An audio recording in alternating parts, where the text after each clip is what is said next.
use the elbow to hit you. How do they hit with an elbow? Backside. One used to They hold punch. us. One or two used to hold us. It happened in like 3 or 4 minutes of time, but like there were across the road there were at least like 20 other people who were like probably were ready for such a situation. If something like this happens, they can come in as a backup force or something like that. It was like some parallel army which has been A private army. Okay. First there were 10 people and suddenly from nowhere, by the time we explain what is happening to police, 30 or 40 people. Yeah, they jumped into attack. So what were the cops doing initially when the assault began? Were they there? Were they actually doing something and trying to help you? Just on the Mysore road, there was a cops van standing it, and there were only 2 home guards sitting inside there. They were least bothered whether what is happening here. They were just sitting inside the van. So were they trying to do something, or was it merely that they were helpless considering the number of people who were around? After they came, they were helpless, but before that, they were not even, I think they were all pre-informed that this is happening and they are just sitting inside the van. So, and Also one constable from inside the station, he came running, getting a lathi. At that time only, everyone became scared. The Congress guys little scared, and then they overpowered us. Okay, so as soon as this happened, what was your first reaction? When they assaulted you, you left from there. Did you immediately try to complain to someone there? Yeah. You rushed to the police? We were clueless that any such incident will happen with us. But again, we were not even aware that so many people are present at a single booth. Okay. Like nearly about 50 to 100 can guard one booth. We were like surprised to see such a situation there. Then once that happened, like the home guards were there, but they were also helpless. The people were beating them also. So in a hurry, they got thrashed by the people? In a Even hurry the home guards? Yes, home guards were thrashed. Then we were we were pushed towards the divider of the national highway. Then like with the police this thing, we came out of that place. And we went to. We left to the Ramnagar rural police station, and there everyone were on the election duty, but still we gave a written complaint on whatever had happened. Okay. Did they accept your complaint? Yeah, they accepted our complaint. Did they give you a formal FIR? Immediately they did not give a formal FIR, but they asked us to wait for the acknowledgement, and we collect the acknowledgement. Okay. Professor, now is that as per law that you go file a complaint and they don't give you a copy of the FIR? Is that as per law? Is that okay? No, I think they should give us an acknowledgement because after all it's we who are filing the FIR. But there were other things that happened in the police station. Now people had to flee from the police station. Oh, you had to flee. Please tell us all that happened. From the police station, we came to evening. Actually, this happened. We were all protesting, and in the evening, when all our party leaders and everyone came there, we went. We actually got a news that 4 of them have been arrested.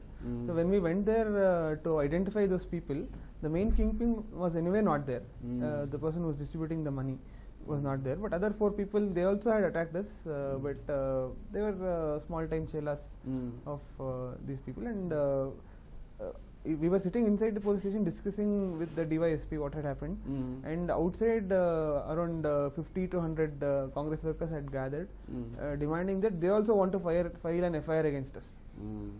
We didn't know for what offence, but they had threatened to thrash our vehicle outside, and even the staff that was there inside the police station was very less to control them. So they're putting pressure, issuing oral threats. Yeah. And as soon as the inspector went out and told, asked that those 4 people will be taken to the custody, they started shouting all sorts of languages. And Professor, this is, in simple words, it's a state of lawlessness. Yes. It's a breakdown of law and order. It's a state of lawlessness. Simple. It's. Yes, it's an unlawful assembly. Absolutely. And they have the common intention of perpetuating whatever they came to do. Absolutely. They are inside the police station. And he says he'll damage his vehicle which is outside. And then screaming, putting that pressure? And How do you really look at the it? police force is onlooker, and they are helpless in that situation. So they are not able to disperse them or anything, and so our people had to, withdraw from that place so that they don't get beaten up. And so you could see that that whole place is under the control of the political bigwigs, and the police don't have the moral courage to confront that situation. So in your complaint, have you also named any police officials as such to the Election Commission? Yes, Mr. Siddharth. Well, to take this in the correct perspective, Mr. D.K. Shivkumar and Mr. D.K. Suresh honestly believe that Kanakpura is their fiefdom. They have started to believe that it is Kanakpura Republic belongs to them. During a free and fair elections, it is very necessary that the Election Commission puts in officials who are really true and truly free and fair. Now, what we have given today to the Chief Electoral Officer, to the Election Commission, is not a complaint. It is, we have confronted them with the evidence that the whole election machinery, starting from the DC of Ramnagara, who is one Mr. Vishwanath, who is also the returning officer, he has been acting as the agent of D.K. Shivkumar and D.K. Suresh. The whole system had broken down, not just because of D.K. Shivkumar and D.K. Suresh believing it to be their fiefdom, but also appointing their cronies as the free and fair election managers, who were not. So there were multiple complaints during the elections that our teams had put into the returning officer as well as the CEO. Today we have confronted them with the real evidence that this is an evidence which is fit for this election to be countermanded. So we have confronted the Chief Electoral Officer of Karnataka today with enough evidence which as per law is enough to take a decision. The Election Commission can now take a decision that this election in Bangalore rural is fit to be countermanded. Right, so the also whole system there, right from Mr. Vishwanath, who is the returning officer, as well as the DC, the SP, the whole electoral machinery was highly compromised in favor of Mr. D.K. Suresh and D.K. Shivkumar. Right, So so I say in would the past- really like to see what Mr. D.K. Shivkumar and Mr. D.K. Suresh would like to say about this. Would they say on live TV that they don't know this person? I would like to have their response to this. You also filed complaints in the past, is what you went Yes. on to state. So Yes. in those cases, what was the kind of reaction you received? Did they promise action? Yes, every time we go to the Election Commission, it's the standard reply that yes, we will take cognizance of this and we'll please wait for it and we'll take action. But the strange law in India is that unless you confront somebody with some concrete evidence, they also do not have that capacity to take an action.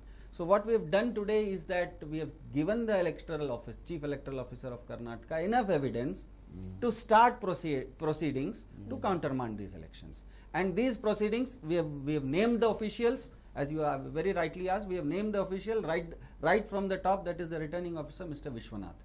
We have named them because all of them were hand in glove here.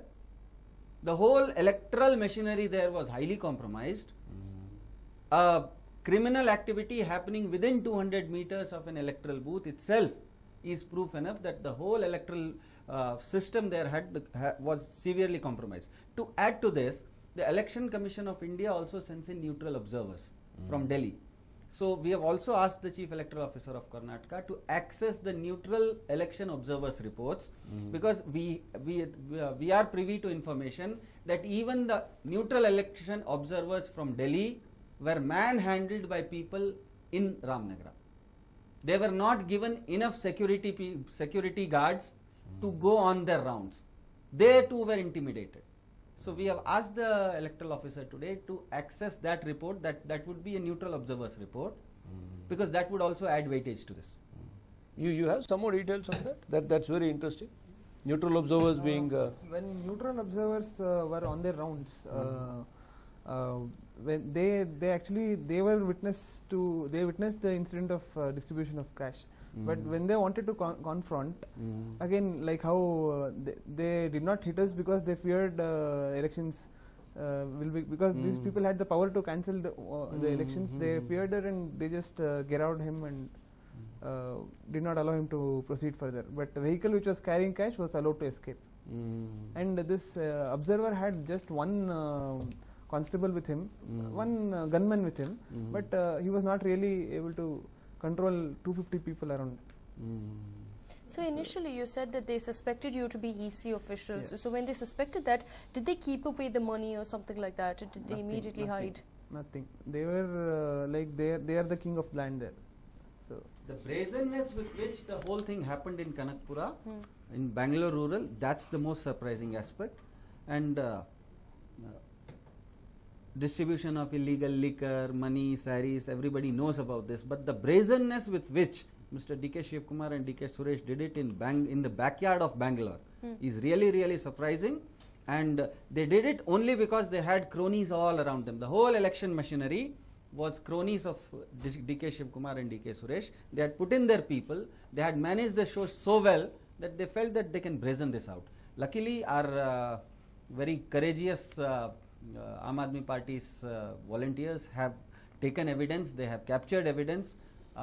This thing has also been taken cognizance by the police officials who have filed an FIR. And it will be surprising to note, it's a happy aspect that in the FIR it's been named as Congress Party workers. The FIR names the perpetrators as Congress Party workers. All this evidence has been given to the Election Commission of India today, and we hope that they'll truly stay free and fair this time and take cognizable action on this. Okay, see, now you are both candidates and you have fought your elections all across the 28 constituencies. What is the feedback you've been getting from all the 28 constituencies? How bad has it been all across the state? Yeah, you know, both of us have similar experiences. Because you both contested from here. We have similar experiences. See, roughly there were 3 weeks for the campaign. And except for the last 3 days, the Election Commission is hyperactive. And that hyperactivity consists in following us on a road show. And they will have pakka videographing with police support, and they would like to capture every minute of what we say. And so they have recorded hours of my talk on the roadside, and they will come and obstruct us and ask for our documents. And every time we cross one police jurisdiction, there's another team waiting to do the same thing. So it's high profile, monitoring of the irrelevant part of the election campaign. And I'd like every viewer to hear this word. Irrelevant part of the election process is being monitored so closely, but the most important part, what happens? 3 days are the days on which the rival political parties become active. In fact, we are surprised why we didn't see them on the first 15-20 days. We don't see them anywhere. They are not on the roads. They are not campaigning. We are the only ones. And then on the last Looks like they're in hibernation. The last 3 days the scenario changes, and then the Election Commission seems to be absolutely helpless, absent. That's when, in front of every polling booth, we are told that you must not have more than 3 people. There are people who come and measure the length of our banner and check whether it is more than 3 meters. How many caps are you wearing? All that would be checked.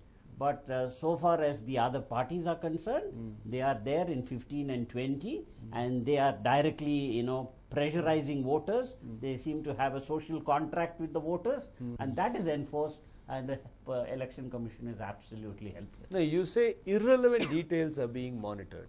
Can you just, highlight that for the sake of our viewers? Can you just explain it a little more in layman's terms? While we are traveling in our Jeep, then, there are 2 cameras, sometimes 3 cameras, and they want to record every single word that the candidate is uttering. I once had a meeting in a resident welfare association. There were hardly 20 participants there, and there was a cameraman with a policeman supporting him who recorded every word of what I spoke for about an hour in the discussions. That seemed to me totally irrelevant. I didn't have a problem because there was no problem so far as I'm concerned. But if I contrast this with what happens on the election day, what happens